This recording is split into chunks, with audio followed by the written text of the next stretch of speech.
Hello, my name is Ranger Eric Creter, and I want to welcome you to Cunningham Falls State Park at Catoctin Furnace here in Thurmont, Maryland. Since you could not join us today in the park, we are bringing a piece of the park to you in a virtual Ranger experience. Today we will be doing sandcast molding, and I have examples here of what sandcast molding is. We have a box, which is similar to what they would have used back in the 17 and 1800s. We have what's called fallow boards, which help keep the sand in the box while I'm actually turning the product. And we have sand itself. But before we do that, we need to apply a little powder to the piece that's going to be in the mold. And what the powder does is this helps keep the sand from sticking to it. In this case, we're going to be using plaster. Back in the 17 and 1800s, they would have been using,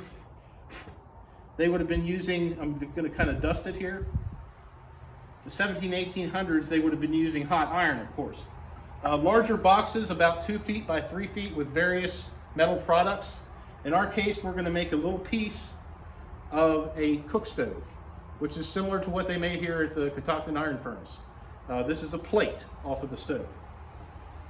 We would put the mold in the bottom of the box, or the cast. We will apply sand. We have a special sand that we ordered from Lancaster, Pennsylvania, for folks that do molding and casting. And we're going to put that sand on top of the cast piece. And we're going to do this in layers.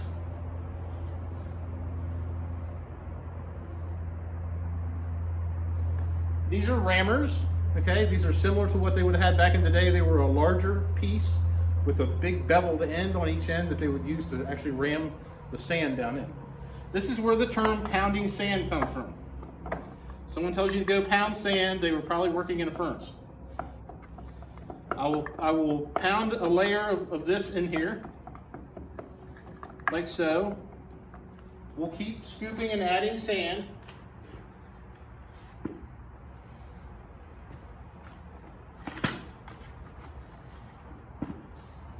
Until it comes to the top of the box.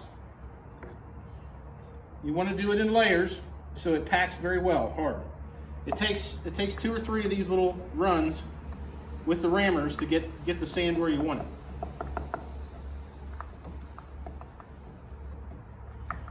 This is called what's a green mould sand.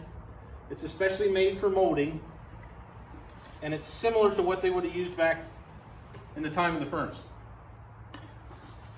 You can see it has a packing consistency, and it actually will pack into a little ball right in my hand.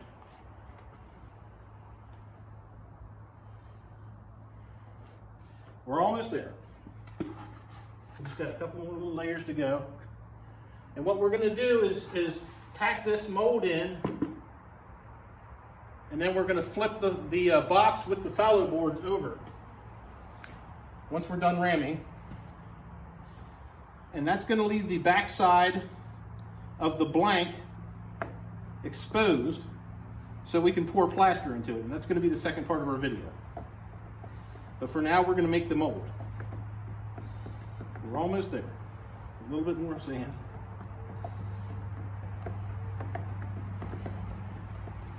You want to apply good pressure too. You really want to pack it.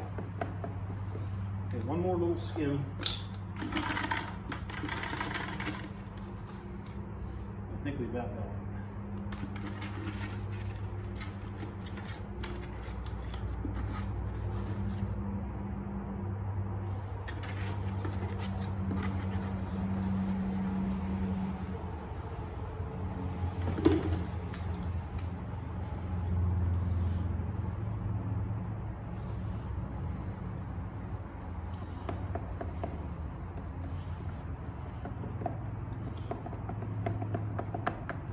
Okay, we've pretty much got the sand packed where we want it. We want to brush off the excess sand. And then we apply the other fallow board over top, like so. Squeezing together and praying at the same time. We flip it over,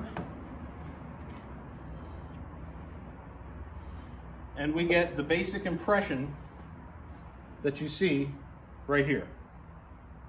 Our next phase will be doing the plaster.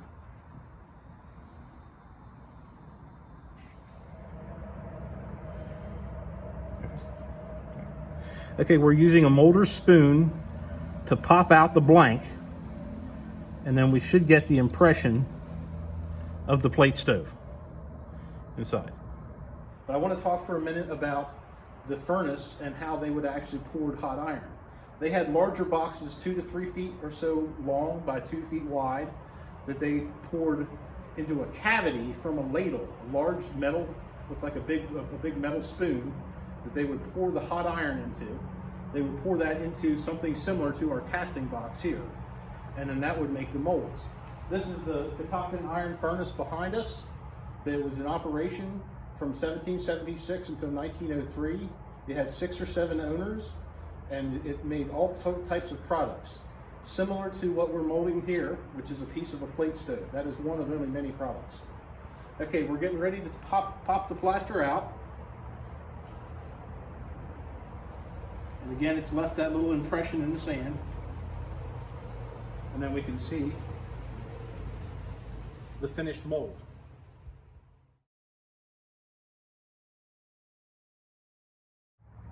Thank you for joining me for a Maryland Park Service Virtual Ranger experience.